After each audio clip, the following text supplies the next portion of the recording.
Assalamualaikum warahmatullahi wabarakatuh. Alhamdulillah hari ini bertemu lagi kita dalam channel YouTube Jendela Ibnu Saleh. Dalam kesempatan ini kita bisa berdiskusi dengan salah seorang politisi milenial yang saat ini menjabat sebagai anggota DPRD Kabupaten Kampar dan juga sebagai ketua Partai PDIP Kabupaten Kampar. Beliau adalah Bapak Hanafiah. Assalamualaikum. Waalaikumsalam warahmatullahi wabarakatuh, Pak Iip. Apa kabar, Bung? Alhamdulillah sehat. Malah sangat sehat pada hari ini ketika ketemu sama Bung Iip. Terima kasih kami diberikan waktu dan kesempatan berdiskusi dalam channel YouTube Jendela Ibnu Saleh ini. Tentu karena Bung Nafi konsentrasinya sebagai politisi dan juga sebagai ketua partai penguasa di Indonesia, tentu kita tak akan lepas bicara dari politik ya. Tapi sebelum itu bisa sedikit cerita bagaimana awal muasal Bung Nafi ini terjun ke politik. Apakah ini memang sudah ada chemistry dari kecil, dorongan, motivasi dari orang tua, keluarga, atau ada momen yang membuat muncul saya mesti jadi perpanjangan tangan masyarakat? Bismillahirrahmanirrahim. Assalamualaikum warahmatullahi wabarakatuh. Sedikit mungkin saya menceritakan tentang perjalanan perpolitikan dari awal yang bagaimana disampaikan oleh yang ditanyakan oleh Pak Iip ataupun Bung Iip. Memang awalnya dari keluarga bapak saya almarhum adalah seorang kepala desa pada zamannya 70-an sampai 92. Berarti saya itu masih Syaulu ya? Masih Syaulu ya, betul. Itu kepala kantor camatnya Simpang 3 kalau dulu ya. Kiraya sekarang. Artinya kalau mungkin garis keturunannya almarhum orang tua Menurun dari sana. Sudah berada di politik pada zaman itu kan itu. Kemudian ketika saya kuliah, ini Pak Nafi lahir di mana nih? Saya lahir di Desa Daun Lancang, Kecamatan Syaulu. Waktu itu sekarang menjadi Kecamatan Tapung Hulu. Iya. Sekolah di sana ya? Sekolah SD di SD 030 Kecamatan Syaulu pada waktu itu. SDN 030. Sekarang berubah menjadi SDN 06 Kecamatan Tapung Hulu. Pesantren setelah itu pesantren pada tahun 98 di pesantren Darussalam Sarangkabun. Dahulunya itu pesantren Batu Bersurat. Ya, Batu Bersurat. Tapi saat masuk pesantren sudah pindah ke Kabun? Sudah pindah di Kabun 5 tahun 95, berarti sekitar 3 tahunan ya. 3 tahunan ya.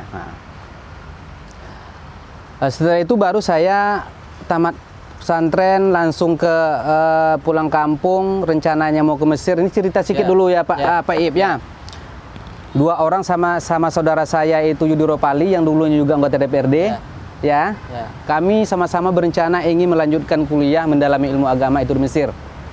Setelah ikut tes di Masjid An-Nur, Masjid Agung sekarang, itu seriau yang diterima cuma 4 orang. Kami yang daftar itu sekitar 300 orang. Nah, artinya kan luar biasa persaingan. Ya, dengan berbagai macam latar belakang pesantrennya masing-masing. Bahasa Arabnya yang bagus lah, atau hafalan Al-Quran yang mantap lah. Sementara mungkin lantaran kami waktu di pesantren agak ngeyel-ngeyel lah, Pak Iip ya. Agak banyak waktunya dihabiskan dengan tidak berguna, ya ujung-ujungnya tereliminasi lah kan itu. Nah, kami coba juga dengan semangat yang luar biasa melalui jalur mandiri. Paspor sudah selesai, pembayaran administrasi itu kalau salah pada waktu itu 2005 ya, 2005. Itu 20 juta, saya sudah bayar, saudara Yudi juga sudah bayar untuk berangkat. Nah, kendalanya pada waktu itu kita diberangkatkan setahun lagi. Nah, sementara kami hitung-hitung, saya hitung-hitung juga, saya di pesantren sudah 7 tahun. Udah umur udah sekian, ya. Ya udahlah, ditambah lagi nanti tahun depannya mau diberangkatkan. Kalau tidak ada kendala lagi? Kalau tidak ada kendala. Saya berpikir, waduh kalau kayak gini umur juga habis di jalan kan itu. Ujung-ujungnya berangkatlah ke Jakarta. Dengan tidak ada pilihan lain, berangkatlah ke Jakarta, apapun nanti kita coba di Jakarta lah bahasanya sama saudara saya Yudi Rofali. Ya alhamdulillah sampai di Jakarta melalui kuliah, kemudian ikut organisasi kampus, kemudian juga ikut organisasi kedaerahan di Pemari. Disitulah tempatnya. Nah, juga ikut IPMK, Ikatan Pelajar Mahasiswa Kampar Jakarta. Yang dulunya kami dekat dengan Pak Saleh Jasid. Habis itu almarhum Mendagri kita siapa namanya? Pak Sarwan Hamid. Ya, mudah-mudahan beliau husnul khatimah ya. Nah, disitulah saya mencoba ya, yang dulunya dari pesantren cuman mungkin pahamnya adalah paham agama yang lebih dalam ya Pak Ib ya. Ya, kalau kami dahulu yang kenalnya pa'ala lah. Ya pa'ala ya fulu pa'alan ya setiap hari selama 7 tahun. Nah, setelah ikut organisasi baik itu kedaerahan atau kampus, berubah mindset. Berubah mindset. Ujung-ujungnya saya berpikir, nah kalau mau ikut membangun daerah, khususnya daerah kita sendirilah, berarti saya harus ikut sistem. Ya, saya harus di dalam sistem. Nah, kalau saya di luar sistem teriak-teriak ini itu segala macamnya, saya rasa 10% saja itu tidak akan jadi. Nah, sedangkan di dalam sistem saja kebijakan itu belum tentu. Iya kan? 100% jadi. Nah, tetapi setidaknya dalam pikiran saya waktu itu, ketika saya di dalam sistem, saya bisa langsung berpas-pasan dengan orang yang di dalam sistem itu menyampaikan ini yang bagus, ini yang segala macam lah, bla bla bla bla. Nah, itulah awalnya saya itu ya tertarik dengan politik praktis ini. Nah, itu mungkin ceritanya Pak Ib. Jadi awal terjun ke politik ini memang langsung ke PDIP atau pernah bersentuhan dengan? Nah, ini ceritanya juga rumit dan apa namanya tuh sangat apalah. Awalnya saya juga bingung. Bingungnya ini saya cari partai yang cocok untuk saya ini apa? Kan itu.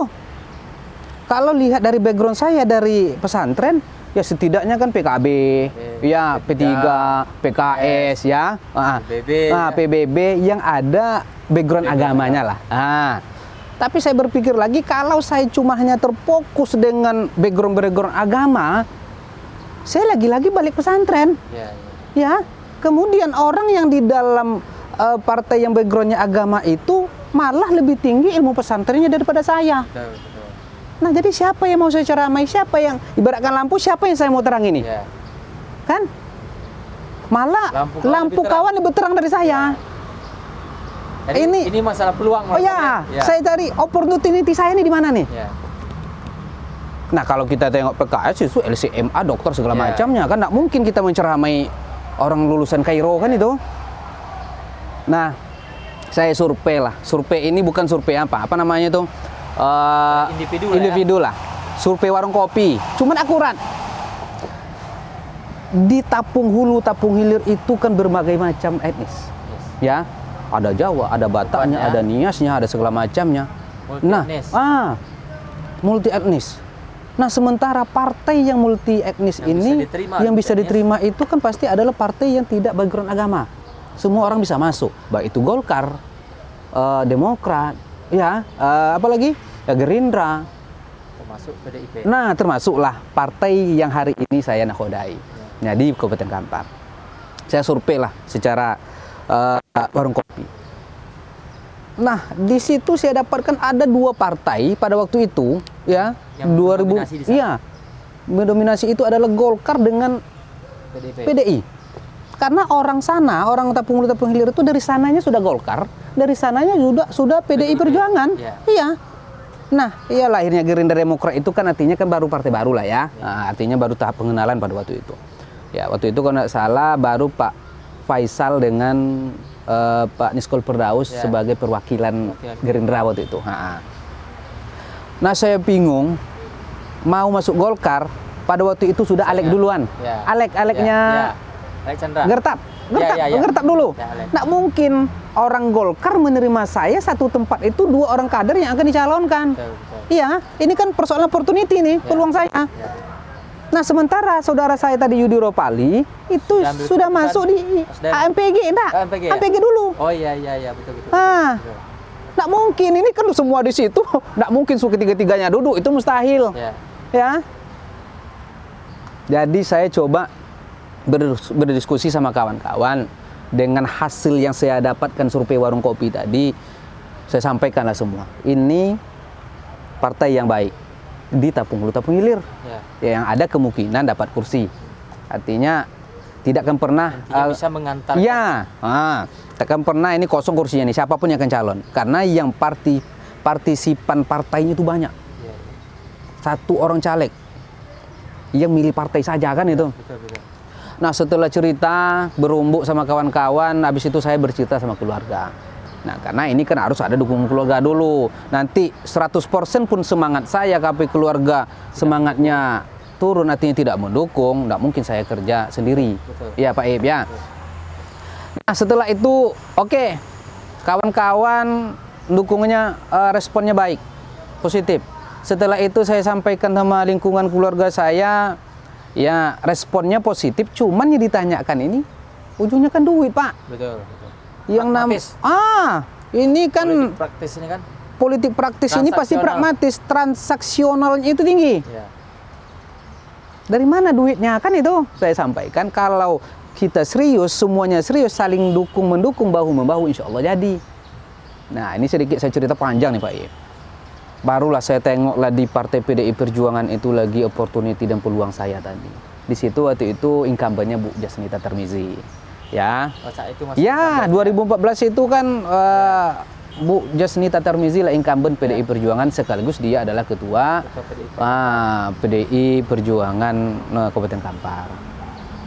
Nah, singkat cerita, alhamdulillah ya dengan berliku-liku lah perjalanan untuk mengambil PDI Perjuangan tadi mau mencalonkan di PDI Perjuangan Kabupaten Kampar untuk dapil waktu itu dapil berapa? Dapil 2 ya?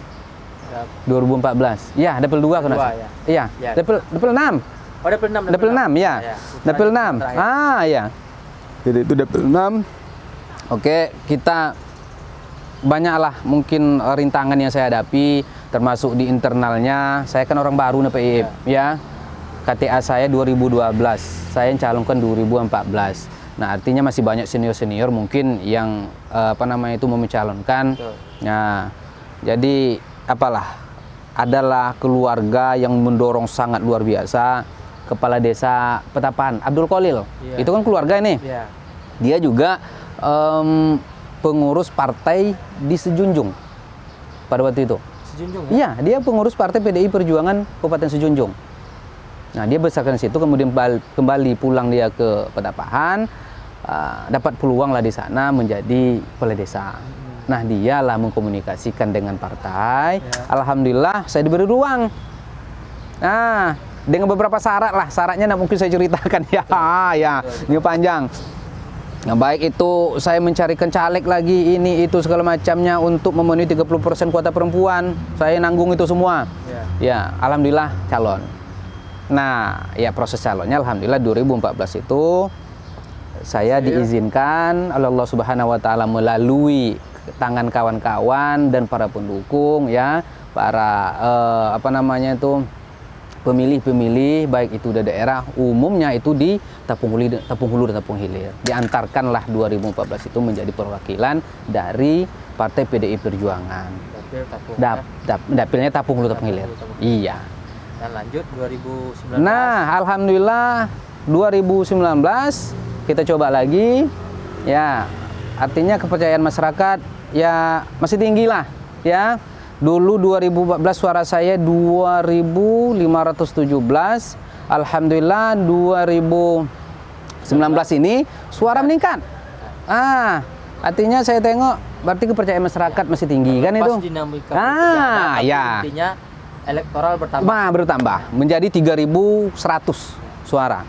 Nah, ini kan juga lompatan karir politik. Iya. Dari melawan maju pertama melawan incumbent berhasil, itu kedua dipercaya sebagai ketua PDIP Kampar. Iya. Nah, bagaimana Pak Napi mengelola ini, sedangkan dewasa ini kan tidak kita pungkiri. Iya, iya. Tinggi resistensi. Betul. Di Sumatera kebijakan pusat, Iya. yang notabene itu dianggap kebijakan PDI. Iya. Bagaimana memberikan pemahaman, menyikapi masyarakat? Iya. Jadi polemik yang beberapa tahun ini baik yang melalui kebijakan pemerintah pusat yang diartikan oleh masyarakat itu adalah kebijakan PDI Perjuangan, karena Presiden kita Pak Insinyur Joko Widodo adalah kader terbaik PDI Perjuangan. Nah, artinya saya juga tidak menyalahkan masyarakat, ya. Artinya masyarakat menyampaikan, oh itu kan PDI, kebijakan-kebijakan baik itu masalah ini itu segala macam lah, banyak yang barangkali ini belum tentu kepastiannya, ya. Nah, jadi tetap saya menyampaikan kepada masyarakat. Saya kan alumni pesantren Pak Ip, ya. Pendekatannya pendekatan ini beda nih. Ya. Karena di Sumatera ini yang asli ini sebenarnya kan orang asli Sumatera, termasuk kita inilah kan asli Sumatera ini, yang bisa dikatakan kalau anti enggak lah ya, tapi sedikit agak ada penolakan lah terhadap Partai PDI Perjuangan. Yang saya sampaikan, Pak Ibu, saya ini orang pesantren, Bu. Setiap saya reses, setiap acara atau maulid Nabi atau apa, saya diberi mimbar, diberi waktu, saya akan sampaikan. Nah, sampaikan sebaik-baiknya yang bisa dipahami oleh masyarakat. Jangan nanti belum tentu ini kebenarannya, tapi masyarakat itu langsung menerima. Ini kan menjadi persoalan baru lagi, akan bertambah lagi kan itu. Nah, saya sampaikan semua sebaik-baiknya, baik itu dari mimbar Jumatan, ya, baik itu dari perwiritan, ibu-ibu dan bapak-bapak. Ketika saya ada dikasih waktu, saya sampaikan bahwa Partai PDI Perjuangan ini tidaklah seperti yang Bapak Ibu bayangkan dan Bapak Ibu terima di medsos. Ya, medsos ini kan karena sekarang ini semua orang sudah megang ini, Pak. Betul. Tidak ada filter. Tidak ada filter. Ini mohon maaf, bukan saya menyampaikan bahwa tamatannya SD dan begini, bukan itu, tapi kan tingkat kecerdasan kita kan beda-beda, Pak.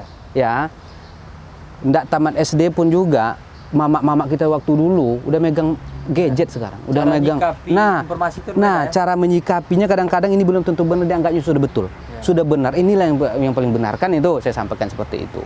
Bapak Ibu, kalaulah Partai PDI Perjuangan ini hari ini seperti apa yang Bapak Ibu bayangkan, ya, saya keluar, Pak, saya bilang.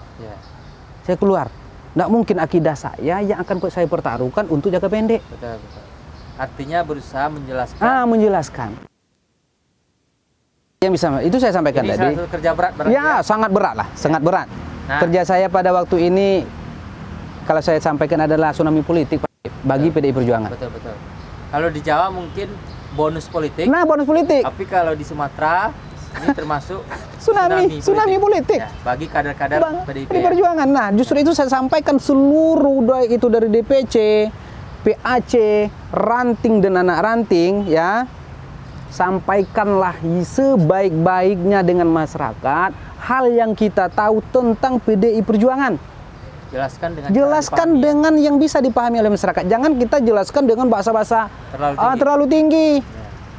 Masyarakat nggak paham, Pak. Betul. Ya, sampaikan dan dekatilah masyarakat. Sampaikan apa adanya. Jangan pernah membuat drama-drama baru lah tuh. Oh ini sampaikan apa adanya.